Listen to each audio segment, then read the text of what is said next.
الحمد لله نحمده ونستعينه ونستغفره ونعوذ بالله من شرور أنفسنا ومن سيئات أعمالنا من يهده الله فلا مضل له ومن يضلل فلا هادي له وأشهد أن لا إله إلا الله وحده لا شريك له وأشهد أن محمدا عبده ورسوله أما بعد فإن خير الحديث كتاب الله وخير الهدي هدي محمد صلى الله عليه وسلم وشر الأمور محدثاتها وكل محدثة بدعة وكل بدعة ضلالة وكل ضلالة في النار. أعوذ بالله من الشيطان الرجيم. بسم الله الرحمن الرحيم. ولنذيقنهم من العذاب الأدنى دون العذاب الأكبر لعلهم يرجعون. رب اشرح لي صدري ويسر لي أمري واحلل عقدة من لساني يفقهوا قولي. رب زدني علما. اللهم رب زدنی علما. آمین. حاضرین جمعہ، ہر قسم کی حمد و ثنا، تعریف و توصیف اس اللہ رب العالمین کے لیے ہے جو ہمارا خالق و مالک ہے، جو احکم الحاکمین ہے، جو رب العالمین ہے. اور درود و سلام ہو تمام نبیوں پر، تمام رسولوں پر، بالخصوص آخری نبی جناب محمد رسول اللہ صلی اللہ علیہ وسلم پر. اللہم صلی وسلم وبارک علیہ. حاضرین جمعہ، آج اس خطبہ جمعہ کے اندر جو موضوع لے کر حاضر ہوا ہوں وہ ہے اللہ کی وہ سزائیں جو نظر نہیں آتی، یا یہ کہ اللہ کی وہ سزائیں جن کو ہم سزا تصور نہیں کرتے. ہم اور آپ اچھی طریقے سے جانتے ہیں کہ ہم اس دنیا کے اندر آئے ہیں اور یہ دنیا آخرت کی کھیتی ہے. دنیا کے اندر ہم جو کچھ کریں گے اس کا پھل ہمیں آخرت میں ملے گا. اور اللہ رب العالمین اپنے بندوں کے ساتھ مکمل عدل کرنے والا ہے، انصاف کرنے والا. اللہ تبارک و تعالی گناہوں کی برابر اس کا انصاف کرنے والا ہے. اس کا نظام یہی ہے کہ اپنے نظام کے تحت انسان جو گناہ کرتا ہے اس کا برابر اللہ رب العالمین فیصلہ کرنے والا ہے. اور اللہ رب العالمین اپنے بندوں پر، اس کے اچھے اعمال پر حد درجہ اللہ رب العالمین رحم و کرم اور فضل کا مادہ اختیار کرتا ہے. اللہ رب العالمین کا جو نظام ہے سزا دینے کا گناہ پر، وہ 3 طریقے سے. وہ کون سا طریقہ؟ پہلا طریقہ کہ انسان گناہ کے کام کرتا ہے تو اللہ تبارک و تعالیٰ دنیا میں اس کو عذاب نہیں دیتا، دنیا میں اس کو سزا نہیں دیتا ہے، بلکہ اللہ تبارک و تعالیٰ آخرت کے لیے مؤخر کر دیتا ہے اور اس کو اللہ رب العالمین آخرت میں سزا دے. دنیا میں اللہ تبارک و تعالیٰ انسان کو مہلت پہ مہلت دیے جاتا ہے، چھوٹ پہ چھوٹ دیے جاتا ہے. دنیا کے اندر اس کا کوئی مواخذہ نہیں کرتا، اس کی پکڑ نہیں کرتا، بلکہ اس کو آخرت کے لیے چھوڑ دیتا ہے. اور آخرت میں اللہ تبارک و تعالیٰ اس کو ضرور پکڑے. اور آخرت کی سزا جہنم کی سزا ہوگی، جو بھیانک سزا ہوگی، جو دردناک سزا ہوگی. جہنم کے اندر کئی قسم کے عذاب ہوں گے، طرح طرح کی سزائیں جہنم کے اندر ہوں گی. بھیانک جگہ ہوگی. اللہ تبارک و تعالیٰ جن کو دنیا کے اندر گناہوں کی سزا نہیں دیتا ہے، قیامت کے دن آخرت میں ان کو جہنم کی سزا اللہ رب العالمین ضرور دے. اسی طریقے سے دوسری سزا کہ اللہ تبارک و تعالیٰ انسان جو گناہ کرتا ہے دنیا ہی کے اندر اللہ رب العالمین اس کو سزا بھی دے دیتا ہے اور سزا دے کر کے اس سے گناہ کا کفارہ ادا کر دیتا ہے. یعنی انسان ایک گناہ کا کام کرتا ہے فوراً اللہ رب العالمین اس کے اوپر کوئی مصیبت ڈال دیتا ہے، کسی اور طریقے سے اللہ رب العالمین اس کو سزا دے دیتا ہے جو اس کے گناہ کا کفارہ ہوتا ہے، اور پھر آخرت میں اس کے لیے سزا نہیں ہوتی۔ اور تیسرا یہ کہ اللہ تبارک و تعالیٰ دنیا میں بھی سزا دیتا ہے اور آخرت میں بھی سزا اللہ رب العالمین دیتا ہے۔ آج اس خطبہ جمعہ کے ذریعے آپ کو جو اہم نقطہ بتانا ہے وہ یہ کہ ایسی سزائیں جو ہمیں مل تو رہی ہیں لیکن ہم اس کو سمجھتے نہیں ہیں، ایسی سزائیں جو ہمارے اوپر آ رہی ہیں لیکن ہم اس سزا کو سزا تصور نہیں کرتے۔ اللہ تبارک و تعالیٰ قرآن مجید میں ارشاد فرماتا ہے وَلَنُذِيقَنَّهُم مِّنَ الْعَذَابِ الْأَدْنَىٰ دُونَ الْعَذَابِ الْأَكْبَرِ لَعَلَّهُمْ يَرْجِعُونَ کہ اللہ تبارک و تعالیٰ کہتا ہے کہ ہم بڑے عذاب سے پہلے چھوٹے عذاب چکھاتے رہیں گے، کیوں؟ لَعَلَّهُمْ يَرْجِعُونَ تاکہ یہ لوگ لوٹ آئیں، باز آ جائیں۔ یعنی ہم گناہ کریں گے، اللہ رب العالمین ہمیں سزا دے گا، اور کیوں سزا دے گا؟ تاکہ ہم باز آ جائیں غلط کام کرنے سے، گناہ کے کام کرنے سے باز آ جائیں، اور یہ اپنے ذہن میں بٹھا لیں کہ یہ ابھی چھوٹی سزا ہے، اللہ رب العالمین اس سے بڑی بھی سزا ہمیں دے سکتا ہے۔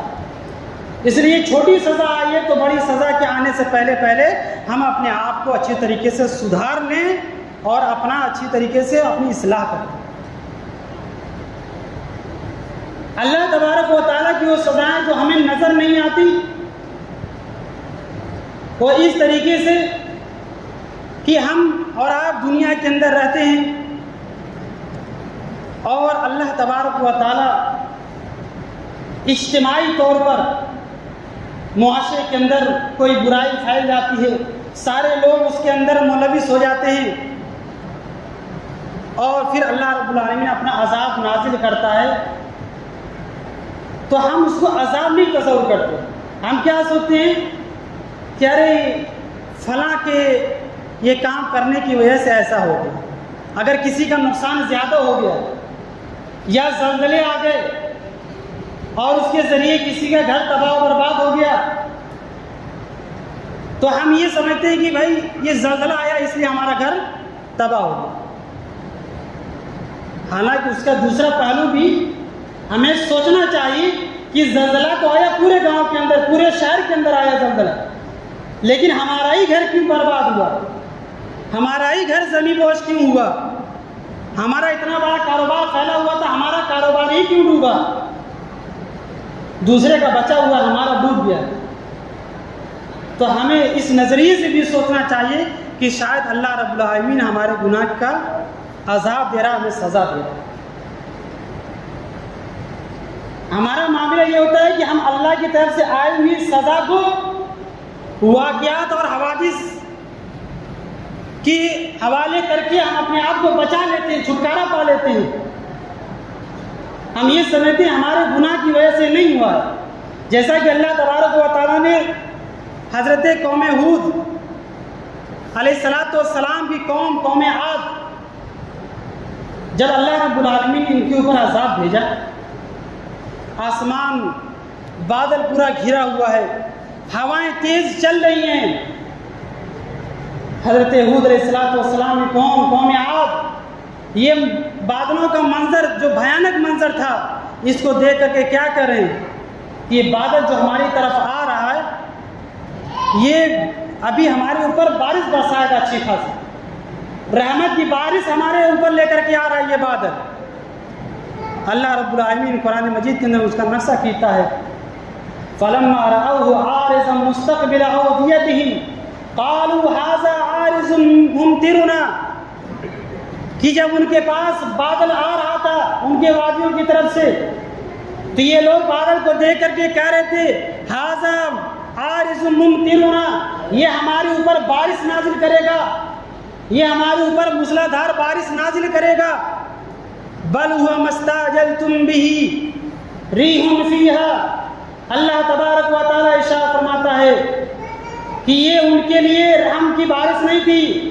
یہ ان کے فضل و کرم کی بارش نہیں تھی اللہ کی طرف سے، بلکہ اللہ رب العالمین کی جانب سے ان کے اوپر یہ عذاب تھا۔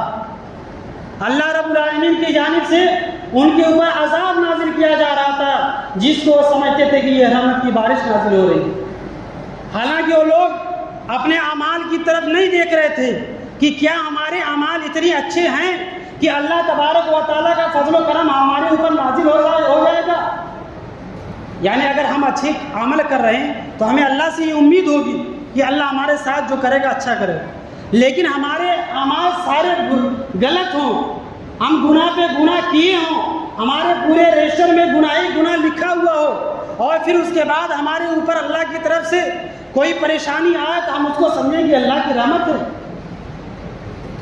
نہیں، بلکہ ہمیں دوسرا پہلو اختیار کرنا چاہیے سوچنے سمجھنے کا کہ آیا ہمارے اعمال تو اچھے نہیں ہیں، تو کہیں ایسا تو نہیں یہ بادل جو آ رہا ہے اللہ کی طرف سے عذاب لے کر کے آؤ۔ تو یہ لوگ کیا سوچ رہے تھے کہ اللہ کی طرف سے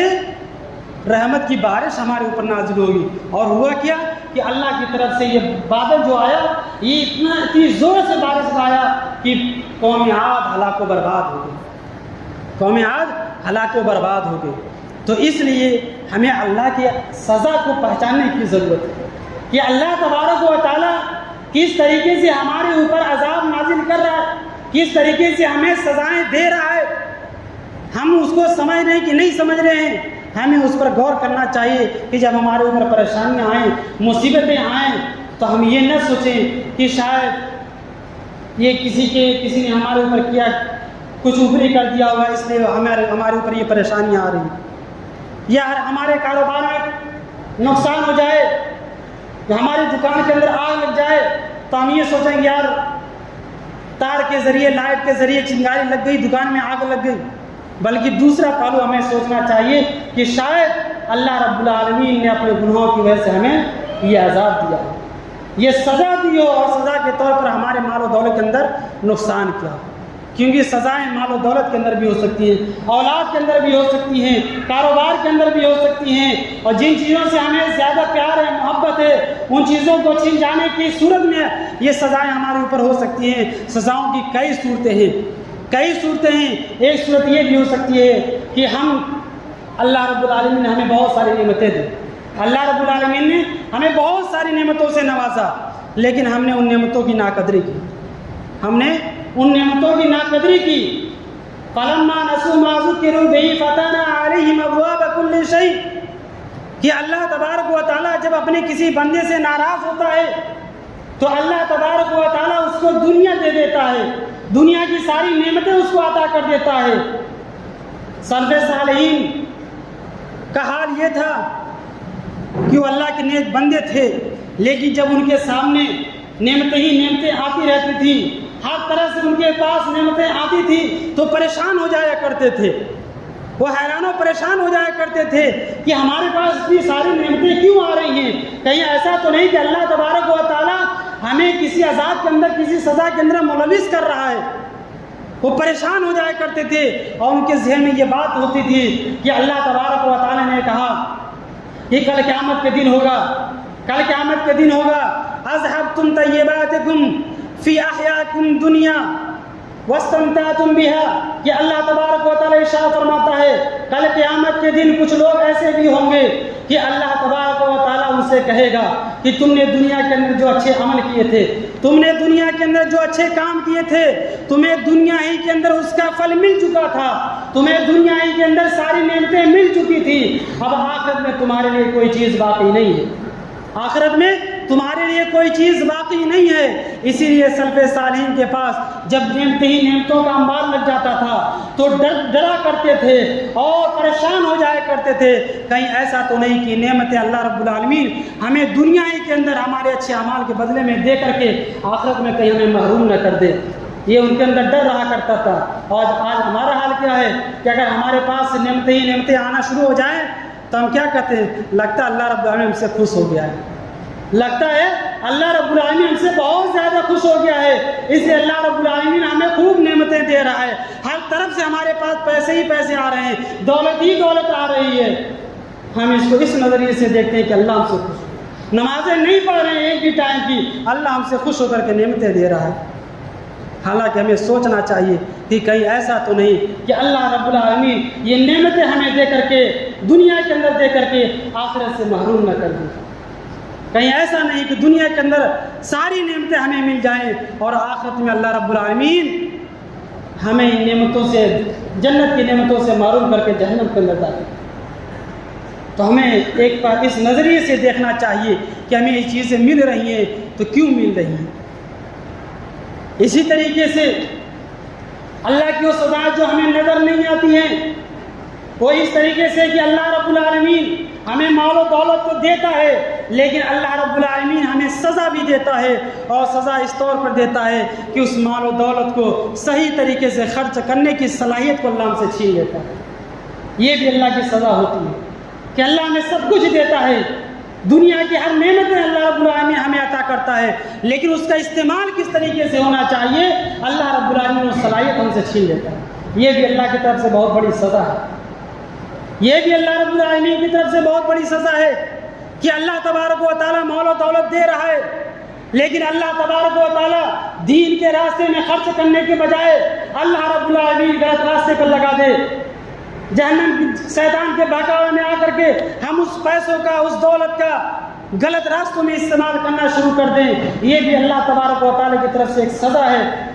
جس کو ہم سزا نہیں تصور کرتے۔ ہم یہ سوچتے ہمارے پاس دولت ہے، چلو 10-20 مسجد میں بھی خرچہ کر دیں گے، 100-50 غریبوں کو بھی خرچ کر دیں گے، اور باقی ہم عیاشیوں میں گزارتے رہیں، برابر ہو جائے گا۔ یاد رکھیے برابر نہیں ہے، بلکہ اللہ کی طرف سے سزا ہے۔ اور اسی طریقے سے جو سزائیں نظر نہیں آتی وہ یہ بھی ہیں کہ اللہ تبارک و تعالیٰ علماء کرام کی قدر کرنے کی صلاحیت کو لوگوں سے چھین لیتا ہے۔ علماء سے کس طریقے سے علم حاصل کیا جائے، علماء کرام کے ذریعے سے کس طریقے سے دین کی تعلیم حاصل کی جائے، اللہ تبارک و تعالیٰ اس صلاحیت کو بھی ہم سے چھین لیتا ہے۔ یہ بھی اللہ کی طرف سے ہمارے لیے سزا ہوتی ہے۔ یہ بھی سزا ہوتی ہے اللہ کی طرف سے کہ اللہ تبارک و تعالیٰ ہمارے اچھے دوستوں کو ہم سے دور کر دیتا ہے اور برے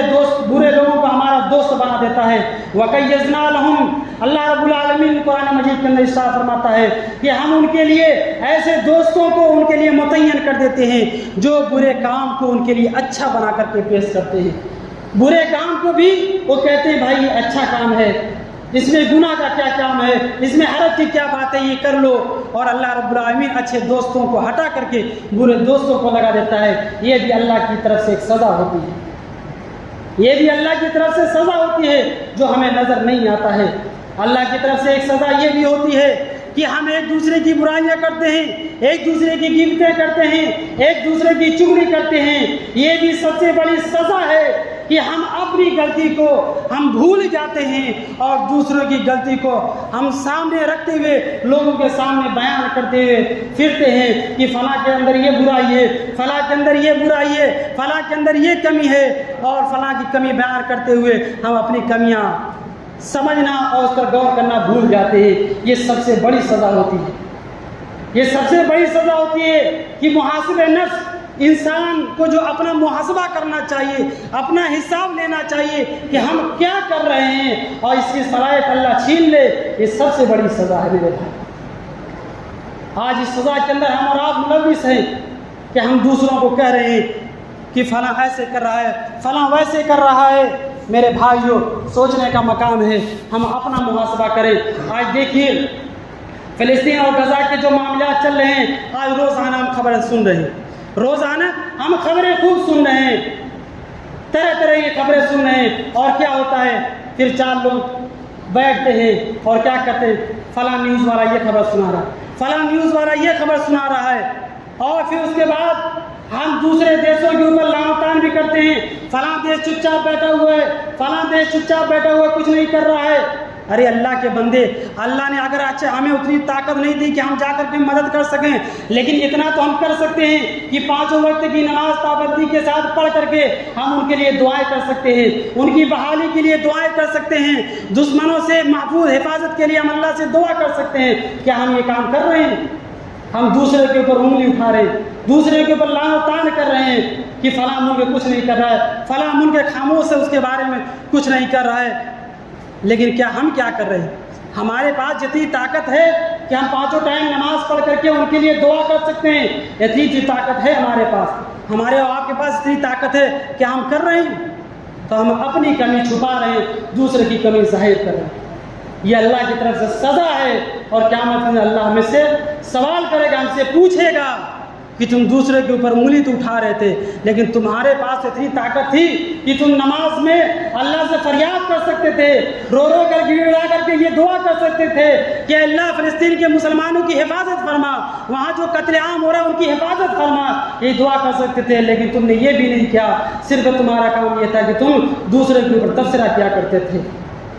تو یہ بھی اللہ کی طرف سے سزا ہے کہ ہم اپنی غلطی کو غلطی نہ دیکھیں اور دوسروں کی غلطیوں کو ہم بیان کریں، یہ بھی اللہ کی طرف سے سزا ہے۔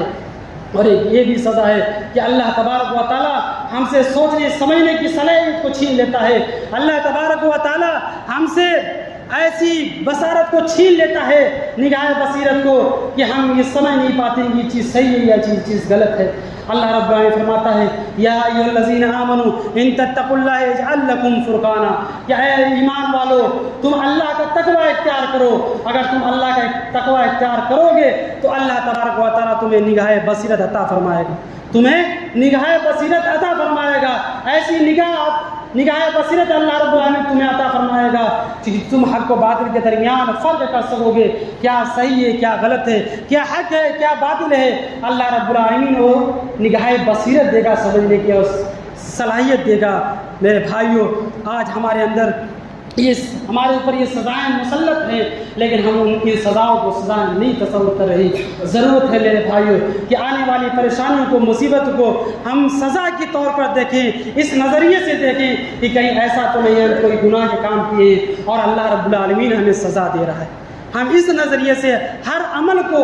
ہم اس نظریے سے دیکھنے کی کوشش کریں۔ اگر اس نظریے سے ہم دیکھنے کی کوشش کریں گے تو ہمیں اپنی فکر ہوگی، اپنی اصلاح کرنے کی فکر ہوگی، اپنے آپ کو گناہوں سے بچانے کی فکر ہوگی اور اللہ کے عذاب سے اپنے آپ کو بچانے کی فکر ہوگی۔ آئیے ہم سب دعا کرتے ہیں کہ الہ العالمین جو بھی باتیں بیان کی گئی ان باتوں کے مطابق عمل کرنے کی توفیق عطا فرما۔ الہ العالمین جو سزائیں، جو چھوٹی چھوٹی سزائیں ہمارے اوپر مسلط ہیں، اے اللہ ان کو سمجھنے اور پہچاننے کی توفیق عطا فرما۔ الہ العالمین ہم تجھ سے دعا کرتے ہیں کہ نیک عمل کرنے کی توفیق عطا فرما۔ اے اللہ ہم تجھ سے دعا کرتے ہیں کہ اللہ فلسطین اور غزہ کے مسلمانوں کی حفاظت فرما، ان کی عزت و آبرو کی حفاظت فرما، مسلمان ماں بہنوں کی عزت و آبرو کی حفاظت فرما۔ اے اللہ دنیا میں جہاں کہیں بھی مسلمان ہیں اے اللہ ان کی عزت و آبرو کی حفاظت فرما۔ اے اللہ مسلمانوں کے دشمنوں کو اے اللہ ان کو ہلاک و برباد کر دے، اور جو تنظیمیں مسلمانوں کے خلاف پروپیگنڈا کر رہی ہے اور ان کے خلاف تنظیمیں اور سازشیں رچ رہی ہے، اللہ ان کو ہلاک و برباد کر دے اور ان کے اپنے انجام تک پہنچا دے اور دنیا والوں کے لیے نشانی عبرت بنا دے۔ اے اللہ ہم تجھ سے دعا کرتے ہیں ہم سب کو 5 وقت کا نمازی بنا دے، اور اے اللہ ہم تجھ سے یہ بھی دعا کرتے ہیں کہ جمعے کے دن اذان سے پہلے مسجد میں آنے کی توفیق عطا فرما۔ الہ العالمین ہم تجھ سے دعا کرتے ہیں کہ اے اللہ ہم سب کو جب تک اس دنیا کا زندہ رکھے، توحید پر رکھے، اور ہمارا خاتمہ و توحید پر فرمائے۔ ان اللہ و ملائکۃ یصلون علی النبی یا ایھا الذین آمنوا صلوا علیہ وسلموا تسلیما۔ اللهم صل علی محمد وعلی آل محمد کما صلیت علی ابراہیم وعلی آل ابراہیم انک حمید مجید۔ اللهم بارک علی محمد وعلی آل محمد کما بارکت علی ابراہیم وعلی آل ابراہیم انک حمید مجید۔ عباد اللہ رحمکم اللہ، ان اللہ یأمرکم بالعدل والإحسان وإیتاء ذی القربى وینہی عن الفحشاء والمنکر والبغی یعظکم لعلکم تذکرون۔ اذکروا اللہ یذکرکم وادعوہ یستجب لکم ولذکر اللہ اکبر واللہ یعلم ما تصنعون۔